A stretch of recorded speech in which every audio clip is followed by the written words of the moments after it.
So, wow. When we started talking about releasing the Epstein files, I'm like, this is a no-brainer. President Trump will just roll them out on a big cart himself. Stacks and stacks and stacks of the Epstein files, because obviously Bill Clinton is all in there and Hillary Clinton. That's what I had been told all along, right? Well, it was the most shocking thing when I sat in a conference meeting and I learned that the president didn't want to release the Epstein files. I was like, what?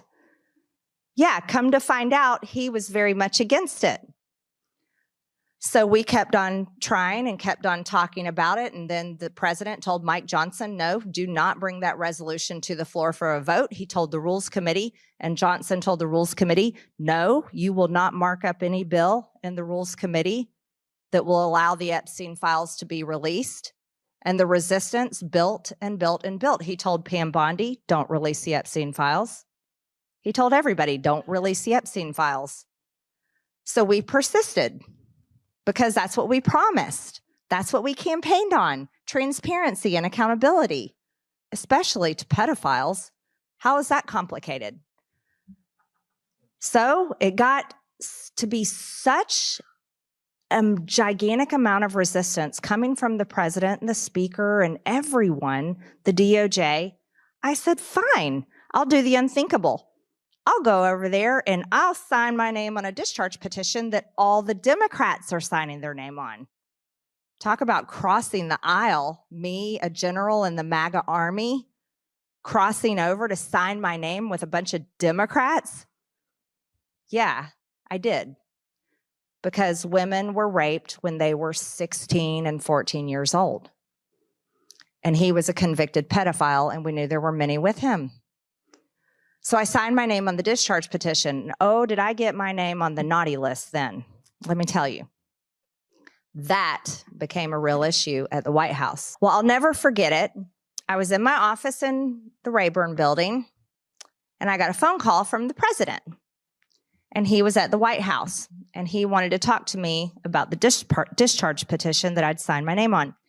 And he said, Marjorie, you're going to have to take your name off that discharge petition. We can't let, this is a hoax. We can't carry this. This is a hoax. It's a Democrat hoax. And we've got to just put this away and stop doing this. And he said, my friends are going to get hurt. He said his friends would get hurt if we released the Epstein files. He said, Marjorie, these are good people. These are people you know at Mar-a-Lago. People in Palm Beach, they're going to get hurt by this. And I said, Mr. President, people have been hurt. These women have been hurt. I said, have you talked to them? I said, you should talk to them. You should have them in the Oval Office, Mr. President. You have everybody in the Oval Office. You have sports teams. You have world leaders. You have Al-Qaeda terrorists that are now leading Syria. You have Mamdani. I mean, you have everybody in the Oval Office. Surely you can have these women who were raped as teenagers. Talk to them. I talk to them all the time. As a matter of fact, many of them voted for you. That's what I told them. They voted for you. Epstein victims voted for Donald Trump. And he wouldn't have anything to do with them. And he told me his friends would get hurt. And I said, I'm not taking my name off the discharge petition. Thank you. Social dropped on my head like a nuclear bomb, where the president called me a traitor. And I read that and I thought, a traitor? Oh my gosh. I looked up the definition of traitor. I looked it up. I was like, I have to wrap my head around this. And so a traitor is a traitor to the United States of America. And I swore an oath to defend our Constitution.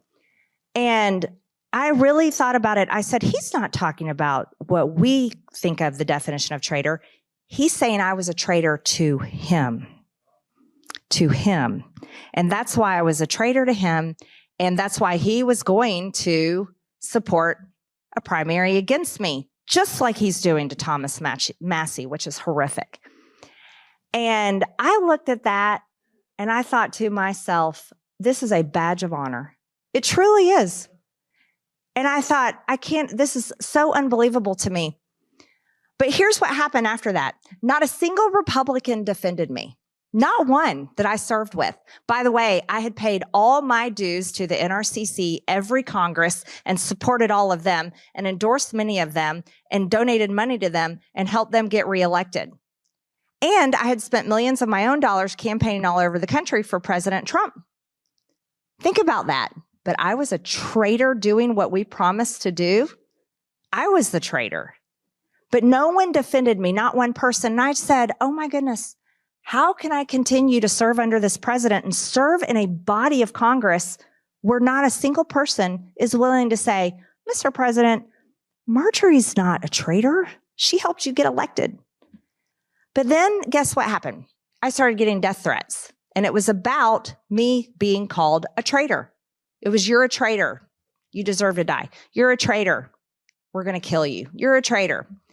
But it was the one that came in, and they kept coming on my son, my youngest, my baby boy.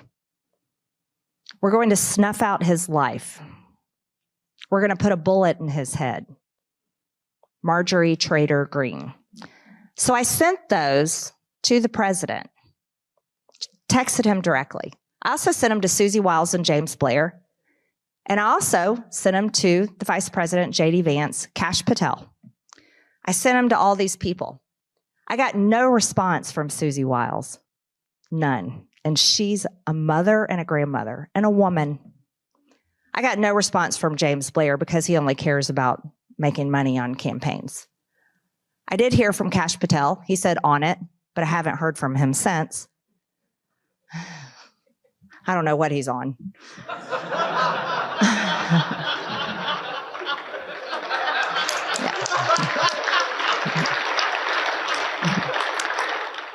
J.D. Vance was very nice to me, compassionate and kind, and reassured me that he would do everything we could to find out what's going on. And then I heard back from Donald Trump. And I've saved these text messages. I'd probably get put in jail if I released them publicly, but I saved them. Where Donald Trump proceeded to tell me that it was my fault and that I deserve it.